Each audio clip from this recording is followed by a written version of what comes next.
अंदाज में राजस्थान में कोरोना मरीजों की संख्या 8,158 हो गई है। पिछले 12 घंटे में प्रदेश में 91 नए केस मिले हैं, 2 की मौत हुई है। कोटा जिले में लॉकडाउन के बावजूद लोगों के कोरोना संक्रमित होने का सिलसिला लगातार जारी है। जिले में अब तक 439 कोविड-19 के पेशेंट सामने आ चुके हैं। जोधपुर के कुछ क्षेत्रों में कर्फ्यू में छूट दी गई है, जहां बीते 15 दिनों में कोरोना का कोई नया मामला सामने नहीं आया है। जयपुर एयरपोर्ट से आज भी 20 फ्लाइटों में से 11 फ्लाइट्स की उड़ान भर पाई। 11 फ्लाइट्स की उड़ान भर पाई। कल भी सिर्फ 9 फ्लाइट्स की उड़ान कल रद्द की गई थी। रेल मंत्रालय ने एक बार फिर अपील की है कि गृह मंत्रालय के निर्देशों के अनुसार high blood pressure, diabetes, heart disease वाले लोग और गर्भवती महिलाएं यात्रा न करें। इसके अलावा 10 साल से कम उम्र के बच्चे और 65 साल से ज्यादा उम्र के लोग भी अगर एकदम जरूरी ना हो तो यात्रा न करें। प्रवासी मजदूरों की घर वापसी को लेकर एनडब्ल्यूआर ने एक आंकड़ा जारी किया है। एनडब्ल्यूआर के मुताबिक अब तक 1,73,000 मजदूरों को घर पहुंचाया गया है। कोरोना काल में लॉकडाउन के दौरान फंसे प्रवासी मजदूरों की घर वापसी का सिलसिला लगातार जारी है। आज बेंगलुरु से 1500 प्रवासी मजदूरों को लेकर ट्रेन जोधपुर पहुंची। कोरोना संक्रमण से जंग में एक बार फिर जैसलमेर जिला योद्धा बनकर सामने आया है, क्योंकि कोरोना जांच की सैंपलिंग में जैसलमेर टॉप पर है। बालोतरा से अच्छी खबर निकलकर आई है। कोविड केयर सेंटर में भर्ती कोरोना पॉजिटिव 3 मासूम बच्चों सहित 13 मरीज ठीक होकर घर लौट गए।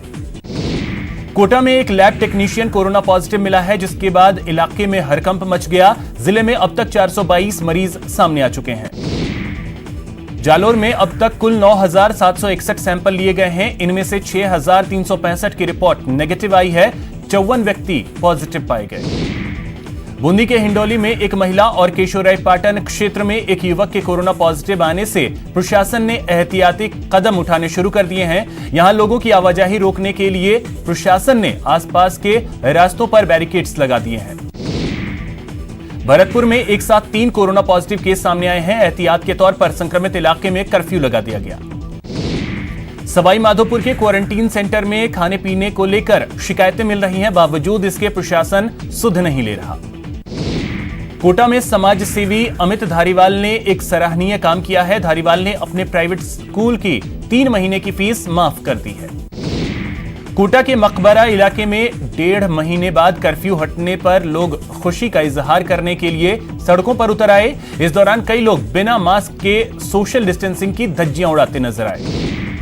उदयपुर में कोरोना को मात देकर घर लौटी महिला का मोहल्ले वासियों ने गर्मजोशी के साथ स्वागत किया। पूरे मोहल्ले ने उन पर फूलों की बारिश की।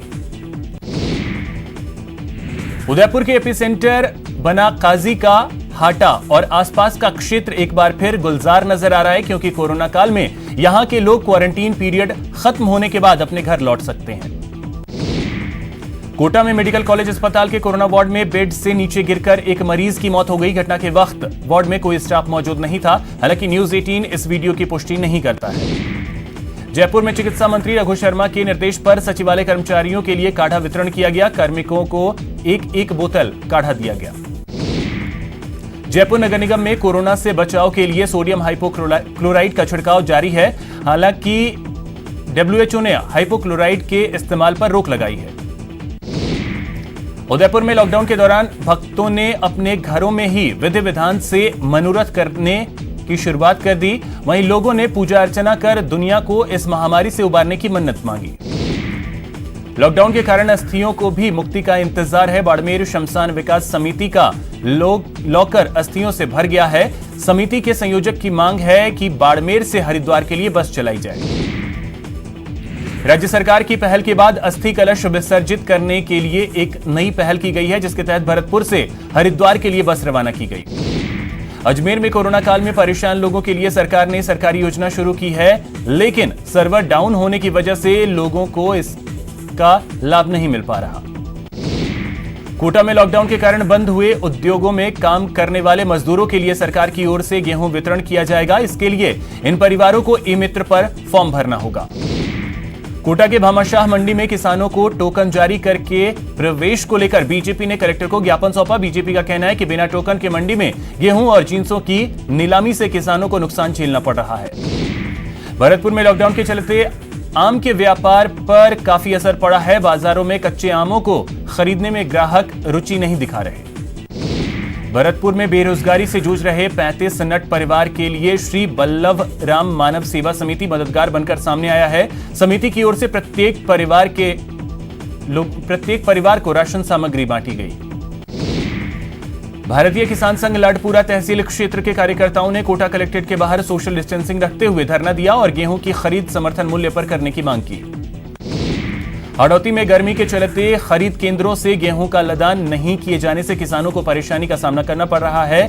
लदान समय पर नहीं किए जाने की शिकायत दर्ज करवाई गई। भीलवाड़ा में श्रमिकों के पलायन को लेकर उद्योगपतियों ने जिला कलेक्टर को ज्ञापन सौंपा, जिसमें उन्होंने मांग उठाई कि उद्योगों को शुरू करवाकर श्रमिकों के पलायन को रोका जाए। बाड़मेर में निजी कंपनियों में कार्यरत मजदूरों को सैलरी नहीं मिलने से लगातार शिकायतें मिल रही हैं। करीब 4 दर्जन से अधिक मजदूरों ने सैलरी दिलवाने की मांग को लेकर जिला कलेक्टर को ज्ञापन सौंपा। श्रीगंगानगर से लगे पाक बॉर्डर में टिड्डियों का अटैक लगातार जारी है। वहीं मध्य प्रदेश के बाद अब प्रदेश के पड़ोसी राज्य पंजाब और हरियाणा पर भी टिड्डियों का खतरा मंडरा रहा है। उदयपुर के गोगुंदा पिंडवाड़ा हाईवे पर एक कार डिवाइडर से टकराकर खाई में जा गिरी। हादसे में कार चालक घायल हो गया। कोटा पुलिस ने 10 साल से फरार चल रहे शातिर बदमाश को गिरफ्तार किया है। आरोपी अवैध हथियार रखने के मामले में फरार चल रहा था। झालावाड़ में सोशल डिस्टेंसिंग के नाम पर पुलिस की दादागिरी का वीडियो सामने आया है, जहां नियम का पालन करने पर भी पुलिस लोगों पर रौब झाड़ रही है। प्रतापगढ़ में आबकारी विभाग ने अवैध शराब के खिलाफ कार्रवाई किया है। अवैध भट्टियों के वॉश को नष्ट किया गया, साथ ही 3 लोगों को गिरफ्तार किया गया।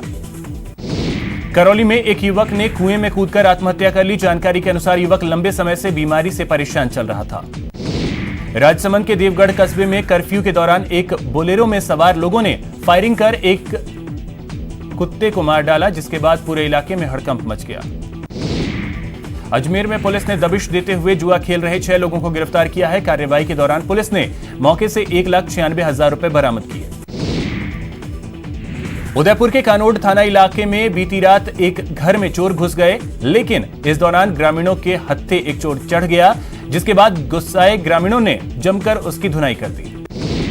डूंगरपुर पुलिस ने अवैध बजरी खनन करते एक जेसीबी और 2 ट्रैक्टर को जब्त किया है। अलवर के नीमराणा थाना पुलिस ने 2 साल से हत्या के मामले में फरार चल रहे चीकू गैंग के बदमाश को गिरफ्तार किया है। कोटा के अनंतपुरा इलाके में एक ड्राइवर की संदिग्ध परिस्थितियों में मौत हो गई। वहीं मृतक की पत्नी ने मामले को लेकर हत्या की आशंका जताई। उदयपुर में एक पति ने पत्नी पर लातों और घूंसों और लाठियों से जानलेवा हमला कर दिया, जिसके बाद उसे गंभीर हालत में अस्पताल में भर्ती कराना पड़ा।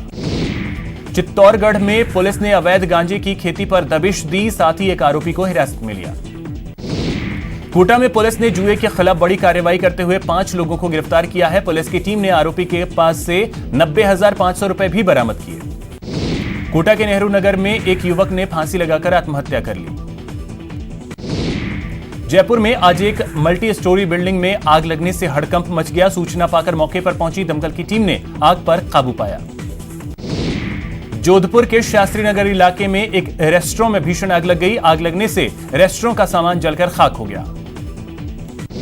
जैसलमेर में गांवों में पानी की समस्या से निजात पाने के लिए कलेक्टर ने स्पेशल 17 टीम का गठन किया है।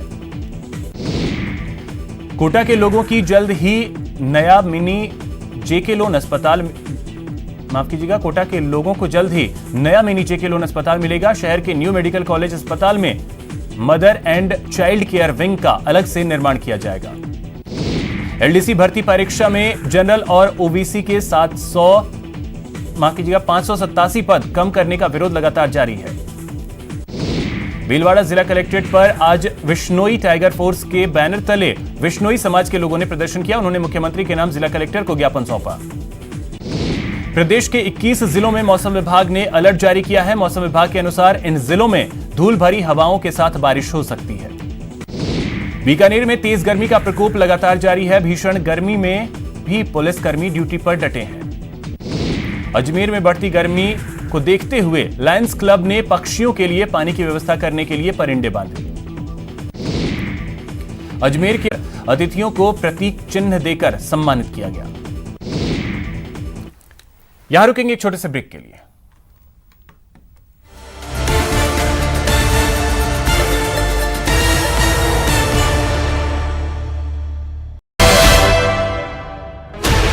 Sixteen channels, 15 languages, 26 states, 1,200 plus reporters, 66.9 crore viewers. India's largest news network, News 18 Network.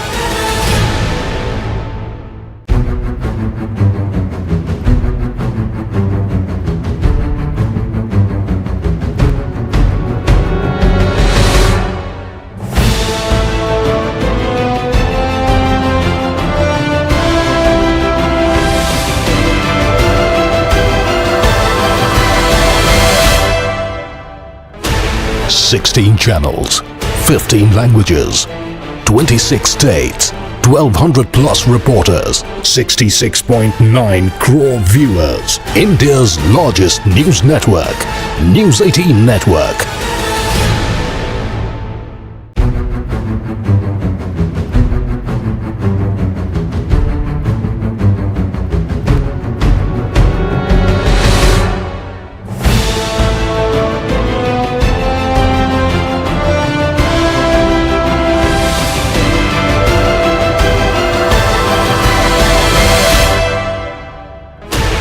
Sixteen channels, 15 languages, 26 states, 1,200 plus reporters, 66.9 crore viewers. India's largest news network, News 18 Network.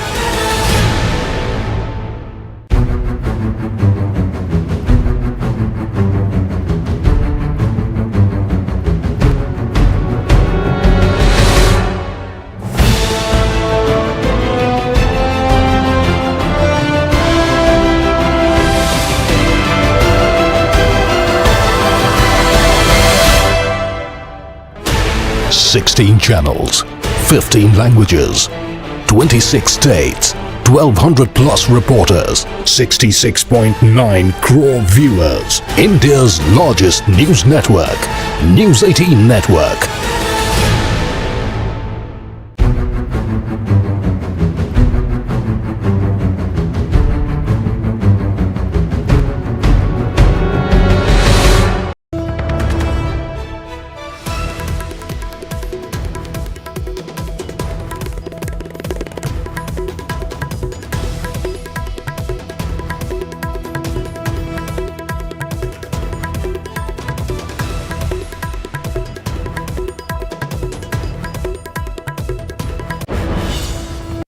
News headlines के प्रायोजक सच्ची सहेली, महिलाओं के लिए सबसे भरोसेमंद औषधि एवं टॉनिक।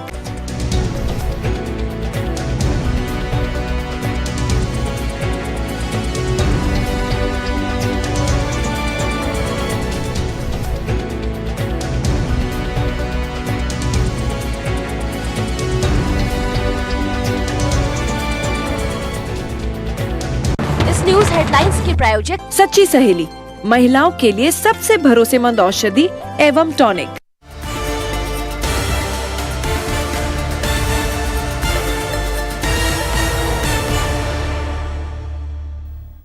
ब्रेक के बाद आपका स्वागत है। चलिए रुख करते हैं खबरों की ओर। दिल्ली में लॉकडाउन को लेकर पीएम मोदी और गृह मंत्री अमित शाह के बीच अहम चर्चा हुई। शाह ने गुरुवार को राज्यों के सभी मुख्यमंत्रियों से बात की थी। शाह ने बातचीत का फीडबैक पीएम को दिया। केंद्रीय गृह मंत्री अमित शाह ने सभी राज्यों के मुख्यमंत्रियों से टेलीफोन पर बात की और 31 मई को खत्म हो रहे लॉकडाउन 4.0 पर राय मांगी। सूत्रों के मुताबिक भारतीय विदेश मंत्रालय ने ट्रंप के उस दावे को खारिज किया है जिसमें ट्रंप ने कहा था कि उन्होंने चीन विवाद पर पीएम मोदी से फोन पर बात की है।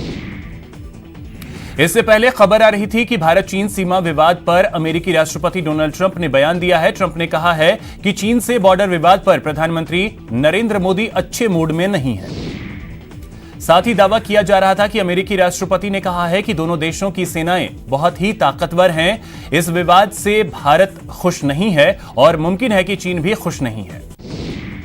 इससे पहले लद्दाख में LAC के पास चल रहे विवाद के बीच भारत ने ट्रंप के ऑफर को ठुकरा दिया था। विदेश मंत्रालय के प्रवक्ता अनुराग श्रीवास्तव ने कहा कि हम इसके शांतिपूर्ण समाधान के लिए चीन के संपर्क में हैं।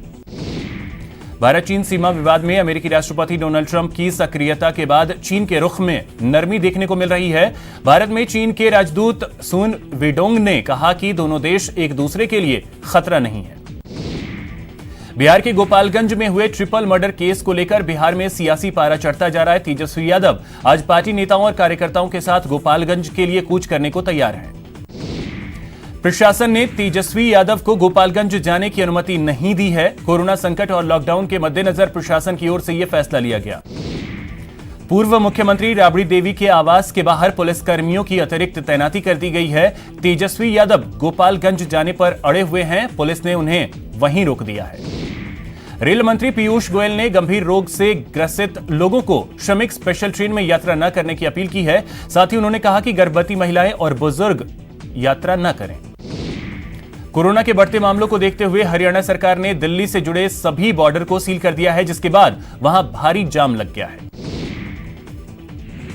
दिल्ली के साथ लगती हरियाणा की सीमा सील होने के बाद आज सुबह दिल्ली गुरुग्राम सीमा पर जाम लग गया। पुलिसकर्मी दिल्ली गुरुग्राम सीमा पर लोगों के पास और पहचान पत्र की जांच कर रहे हैं। दुनिया में कोरोना मरीजों की संख्या बढ़कर 59,46,000 के पार पहुंच गई है। 25,79,629 लोग ठीक हो चुके हैं। 3,62,000 से ज्यादा लोगों की मौत हो चुकी है। अमेरिका में कोरोना वायरस से होने वाली मौतों का आंकड़ा लगातार बढ़ता जा रहा है। बीते 24 घंटे में अमेरिका में 1,297 लोगों की मौत हुई। देश में कोरोना संक्रमितों की संख्या 1,65,791 हो गई है। मरीजों के मामले में भारत दुनिया में 9वें नंबर पर पहुंच गया है। देश में पिछले 24 घंटे में कोरोना के 7,466 नए मामले सामने आए, जबकि 175 नई मौतें दर्ज की गई। महाराष्ट्र में पिछले 24 घंटे में कोरोना के 2,598 नए मामले सामने आए हैं, जिसमें 698 मरीज ठीक हुए हैं। 85 की मौत हुई है। देश की आर्थिक राजधानी मुंबई इन दिनों कोरोना की सबसे बुरी मार झेल रही है। 27 मई तक यहां कोरोना के 34,018 मामले सामने आ चुके हैं। उत्तर प्रदेश में कोरोना के मरीजों की संख्या 7,170 हो गई है। पिछले 24 घंटे में 179 नए कोरोना के मरीज मिले हैं। 15 लोगों की मौत हुई है।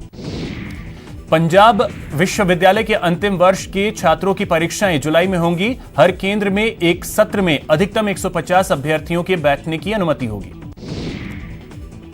महाराष्ट्र में 7वीं कक्षा के एक छात्र साई सुरेश रंगदल ने औरंगाबाद में कोरोना मरीजों के लिए दवा और भोजन के संपर्क रहित वितरण के लिए एक रोबोट बनाया है। तेलंगाना सरकार ने सड़क परिवहन निगम की बसों को कल से राज्य में लागू कर्फ्यू से छूट दे दी है। अब निगम अपनी बसें संचालित कर सकेगा। 1 जून से बदल जाएगा आपके इनकम टैक्स से जुड़ा 26 AS फॉर्म। सालाना टैक्स स्टेटमेंट के फॉर्म में नया संशोधन। पैन नंबर की मदद से आयकर विभाग की वेबसाइट से निकाल सकते हैं स्टेटमेंट। लॉकडाउन के बीच RBI ने सरकारी बैंकों पर लगाया बड़ा जुर्माना। नियमों की अनदेखी पर बैंक ऑफ इंडिया पर 5 करोड़ और कर्नाटका बैंक पर 1 करोड़ 20 लाख का जुर्माना। कोरोना से नहीं, यूपी में ब्रेन हैमरेज से हो रही है चमगादड़ों की मौत। बरेली स्थित IVRI के वैज्ञानिकों का दावा, चमगादड़ों की मौत के पीछे बर्ड फ्लू की भी संभावना से इनकार। चलिए अब आपको दिखाते हैं एक लुटेरा बंदर जिसने